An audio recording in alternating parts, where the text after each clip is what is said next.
Hey everyone. So for this activity, I decided to watch a TED Talk. And the name of the TED Talk that I watched is Feats of Memory Anyone Can Do. And this TED Talk is by a man named Joshua Foer.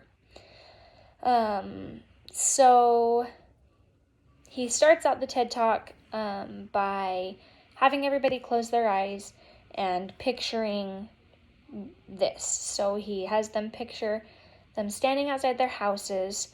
He wants them to picture the front door, all the details, and then he wants them to picture a nudist bicycle race. And all these nudist bicyclists are riding their bikes towards your front door. And then they hit your front door. So then you step into your house and you see Cookie Monster on a talking horse, and the horse's name is Ed. After that, he has them picture stepping into your living room where you see Britney Spears dancing on your coffee table. And then where you enter your kitchen, you see the floor is yellow brick road, and out of the oven pops the cast of The Wizard of Oz. So he has them picture this, and then he tells them, he tells us about a U.S. Memory Championship that happens every year. And it's just a bunch of people who get together and they memorize numbers, they memorize names of strangers, they memorize poems, and they also memorize the playing cards shuffled. They memorize the playing cards. So then he goes into talking about how all of these people that are in this championship, they're just average people with average memories, but they have trained techniques to train their memories to be able to memorize. And they spend a lot of time training and investigating their brains and their memories. And basically they're just people who have invested a lot in their memories. So then he goes into talking about how a downside to a lot of our memories is the invention of technology. Basically, we are outsourcing, and it's changed us. So we don't spend a lot of time remembering anything anymore because you can just get on your phone or your computer and Google things. So yeah, he just talks about how these people have trained and disciplined and cultivated memories. And then he talks about a study that was done by the University College London. And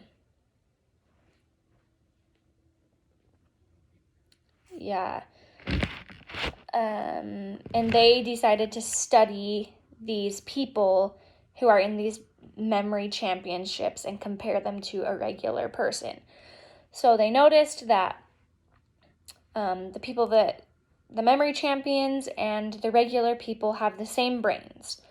And they did this through an SMRI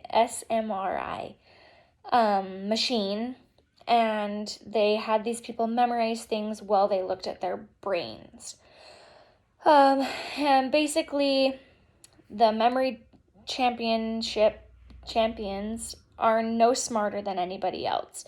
But while they were memorizing, certain parts of their brain lit up that others, or regular people, those parts of their brains didn't light up. So basically that they had exercised their brains and their memories differently than just the average person.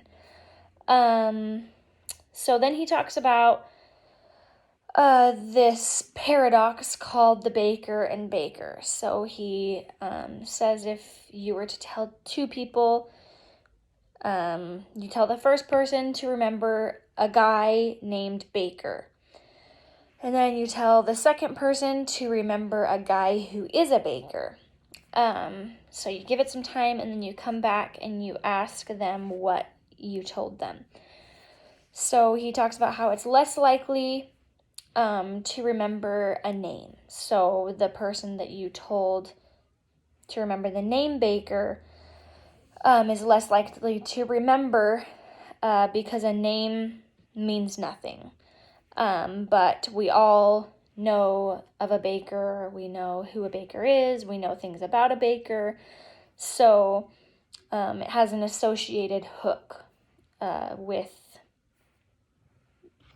a job of a baker. So basically he talks about just figuring out ways to transform things to be more meaningful. And then he talks about 2,500 years back to ancient Greece. There was an elaborative technique called a memory palace. So he talks about a poet attending a banquet, and he delivers this poem from memory, this poet, at the banquet hall, and then he walks out of the banquet hall, and the banquet hall collapses and kills everybody. And it was so badly that they couldn't identify any of the people. So the poet realized that if he could close his eyes, he could see each guest and where they were sitting. So he was able to take the guests' loved ones or the guests' relatives to where their loved ones had sat and where their bodies were. So he just talks about how we have great visual memories. So we're able to remember things if we have a visual. So then he goes back to the story he told at the beginning, where we are able to remember who was sitting on the talking horse, and you're able to tell us who was sitting on the talking horse, because we can remember that image, and it's an unforgettable image that Cookie Monster was sitting on the horse. So if you were invited to give a speech, you could picture the front door, because that's an unforgettable image. You can picture Cookie Monster sitting on a horse named Ed, so then you can talk about your friend Ed that you wanted to talk about. And then how you want to tell a story about a strange journey, which relates to the Wizard of Oz characters.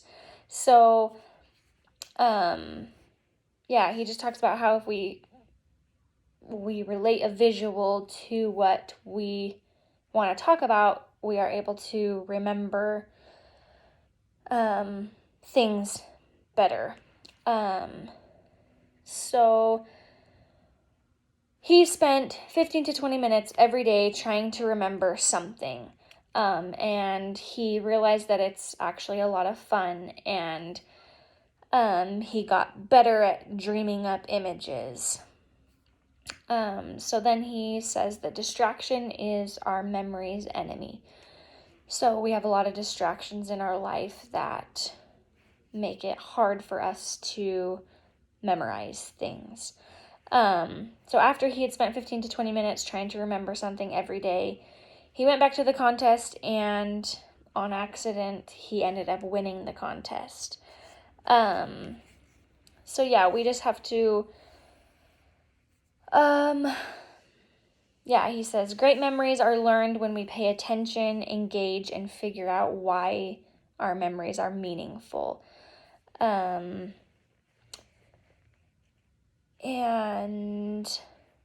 then he talks about how we shouldn't lose ourselves in technology. And to be the person who remembers to remember. So, I thought this TED Talk was really interesting, and how I can apply it into my life is just trying to